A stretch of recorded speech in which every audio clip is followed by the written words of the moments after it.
El Señor esté con ustedes.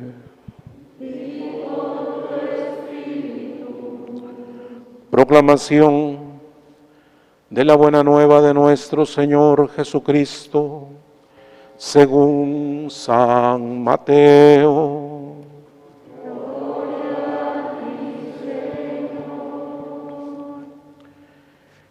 En aquel tiempo Pedro se acercó a Jesús y le preguntó: si mi hermano me ofende, ¿cuántas veces tengo que perdonarlo? ¿Hasta 7 veces? Jesús le contestó: no solo hasta 7, sino hasta 70 veces 7. Entonces Jesús les dijo: el reino de los cielos es semejante a un rey que quiso ajustar cuentas con sus servidores. El primero que le presentaron le debía muchos millones. Como no tenía con qué pagar, el Señor mandó que lo vendieran a él, a su mujer, a sus hijos y todas sus posesiones para saldar la deuda. El servidor, arrojándose a sus pies, le suplicaba diciendo: ten paciencia conmigo y te lo pagaré todo. El rey tuvo lástima de aquel servidor, lo soltó y hasta le perdonó la deuda. Pero apenas había salido aquel servidor, se encontró con uno de sus compañeros que le debía poco dinero. Entonces lo agarró por el cuello y casi lo estrangulaba, mientras le decía: págame lo que me debes. El compañero se le arrodilló y le rogaba: ten paciencia conmigo y te lo pagaré todo. Pero el otro no quiso escucharlo, sino que fue y lo metió en la cárcel hasta que pagara la deuda. Al ver lo ocurrido, sus compañeros se llenaron de indignación y fueron a contar al rey lo sucedido. Entonces el Señor lo llamó y le dijo: siervo malvado, te perdoné toda aquella deuda porque me lo suplicaste. ¿No debías tú también haber tenido compasión de tu compañero como yo tuve compasión de ti? Y el Señor, encolerizado, lo entregó a los verdugos para que no lo soltaran hasta que pagara lo que debía. Pues lo mismo hará mi Padre Celestial con ustedes, si cada cual no perdona de corazón a su hermano.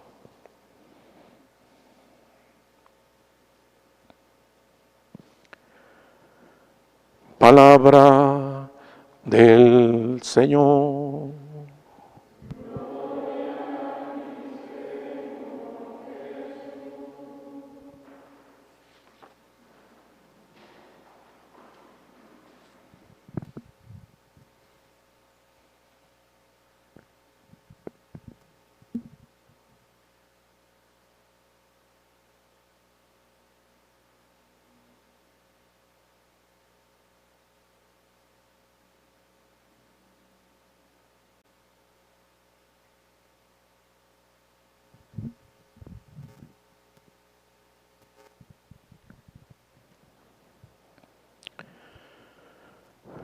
Bueno, hermanos, no todo en la vida es dinero.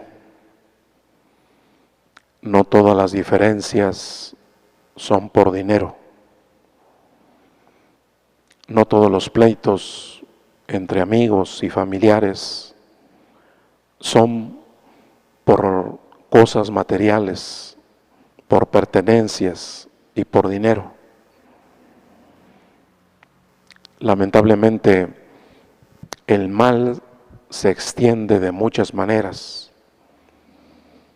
y lo que nos ha conflictuado, lo que nos ha apartado, lo que nos ha lastimado respecto de nuestros seres queridos, no es únicamente el dinero, sino muchas otras historias. A veces allí se cruzan muchas realidades que nos vinculan con las personas, el matrimonio, la familia, la amistad, el trabajo y muchos otros vínculos. De ahí que sea muy difícil perdonar. De ahí que sintamos que humanamente hablando nos cuesta mucho perdonar las faltas. Ahora que el mal ha escalado niveles que nosotros nunca nos hubiéramos imaginado, ¿eh? ¿Cómo cuesta aceptar que aún hablando de esos males tan nefastos, estamos nosotros llamados a perdonar? El libro del Eclesiástico comienza a llamar la atención sobre un tema tan delicado, diciéndonos a todos, ¿ya? Acuérdate que te vas a morir. Viene tu fin. Así que perdona. No te dejes atrapar por el resentimiento y por el odio. Piensa en tu fin. Piensa que se acerca la muerte y deja de odiar. Así, en la primera lectura al libro del Eclesiástico nos llama la atención sobre un tema bastante delicado, en el que, por cierto, queridos hermanos, nosotros muchas veces justificamos el distanciamiento, justificamos también el odio, como pretendiendo que hay cosas que se perdonan y hay cosas que no se pueden perdonar. Como si nosotros en el fondo pensáramos que Dios tiene razón, pero en algunas cosas, pero en otras cosas que son tan graves, pues no se puede perdonar. A veces así lo sentimos porque el dolor que provoca una ofensa es tan grande, ¿va? Una cosa, hermanos, es sufrir ante una ofensa, ¿va? Una cosa es sufrir la maldad. Pero otra cosa, hermanos, y eso es lo que todos tenemos que evitar, otra cosa es que uno se haga malo ante las ofensas, ¿eh? Sí, podemos ser atacados, ¿eh? Podemos ser perseguidos, podemos ser lastimados y ofendidos de muchas maneras, ¿eh? Podemos sufrir las consecuencias del mal. Pero otra cosa es cuando el alma se hace mala, ¿va? Cuando caemos en el rencor, ¿va? Cuando también nos alcanza el odio para pensar y para responder de la misma manera que el agresor. Por eso a veces justificamos, ¿va? Y por eso pensamos que hay cosas que se perdonan y hay otras cosas que no se pueden perdonar. Pero fíjense de qué manera tan hermosa lo explica el Señor Jesús, ¿va? Porque esto a nosotros se nos puede convertir en una teoría, ¿va? Nos puede convertir en una explicación teórica, ¿va? Y ahí es donde uno se siente cómodo, ¿va? Cuando estamos delante de las teorías y de las explicaciones teóricas, cada quien tiene su postura, ¿va? Cada quien manifiesta su opinión. Y por eso vienen las justificaciones, ¿va? Y por eso uno puede pensar, bueno, en otros tiempos esto se podía, pero en esos tiempos no se puede aplicar. Porque en el terreno de las teorías uno se mueve muy bien, ¿va? Ya que estamos acostumbrados a opinar. Para que nosotros, hermanos, no caigamos en las justificaciones, miren cómo lo explica Jesús, ¿va? Para hablar del perdón no nos ofrece una teoría, sino que para hablar del perdón nos ofrece una historia que toca el corazón, una historia en la que todos nosotros nos vemos reflejados, una historia que habla de lo que nosotros hemos vivido, de lo que nosotros hemos padecido y de lo que nosotros también hemos tenido que hacer para perdonar las faltas de los demás. No nos ofrece la palabra de Dios una teoría, sino una historia que realmente conmueva nuestro corazón. Y en esta historia, lo que destaca Jesucristo en primer lugar es que nosotros tenemos que agradecer la manera tan fina y la manera tan exquisita como Dios nos ha tratado. ¿Quién de nosotros se podría quejar de un maltrato delante de la presencia de Dios? ¿Quién de nosotros se podría quejar de que no haya sido perdonado conforme a la súplica que le hicimos a Dios. Eso es lo que destaca la enseñanza de Jesucristo en esta historia, ¿verdad? Que Dios nos ha tratado con mucha ternura, que Dios nos ha tratado no como merecen nuestros pecados, sino con su infinita misericordia. Que a pesar de que también eran muy rojos y muy negros nuestros pecados, sin embargo, el Señor no nos ha dado la espalda. Y cuando ya no podíamos porque era tan grande la carga, ¿va?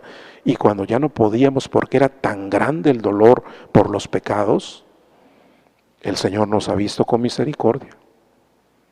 El Señor nos ha quitado esa carga y nos ha dado la oportunidad de comenzar de nuevo en esta vida. ¿Quién se podría quejar de que Dios lo haya tratado mal? De que Dios le haya retenido el perdón? De que Dios no se haya fijado en su aflicción cuando sinceramente reconocimos nuestras faltas. Dios nos ha tratado como al personaje del Evangelio, ¿eh? A pesar de una deuda millonaria, de una deuda tan grande, sin embargo, siempre nos alcanza no solo la justicia, sino sobre todo la misericordia de Dios. Pero vean, hermanos, la segunda parte de esa enseñanza, ¿va?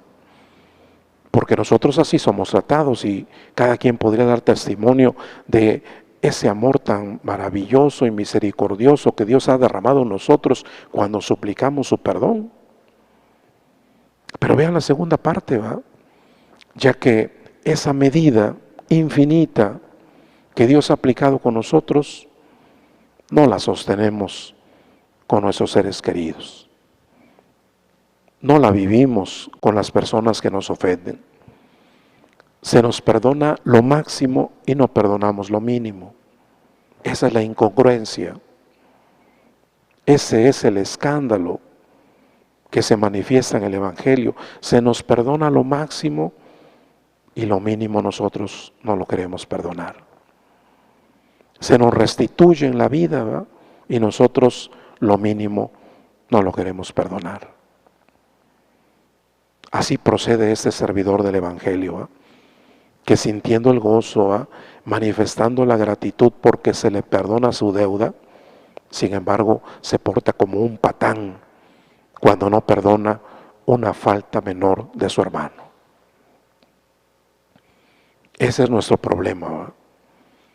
Que cuando pedimos lo máximo, misericordiosamente se nos otorga, pero nosotros no damos siquiera lo mínimo cuando se trata de olvidar y cuando se trata de perdonar sinceramente las agresiones, las faltas, las infidelidades de los demás. Así que es una palabra, queridos hermanos, para que la pensemos, ¿verdad? La llevemos al terreno del corazón. En primer lugar, para que Dios nos permita pensar como el Evangelio, ¿verdad?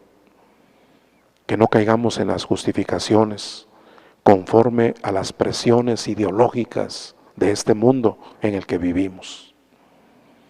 Que nuestra medida sea como la medida que Dios también ha aplicado en nosotros, para que si Dios nos ha quitado un peso de encima, nosotros también tengamos esa delicadeza de contribuir con nuestro perdón a que regrese la paz en el corazón de nuestros seres queridos.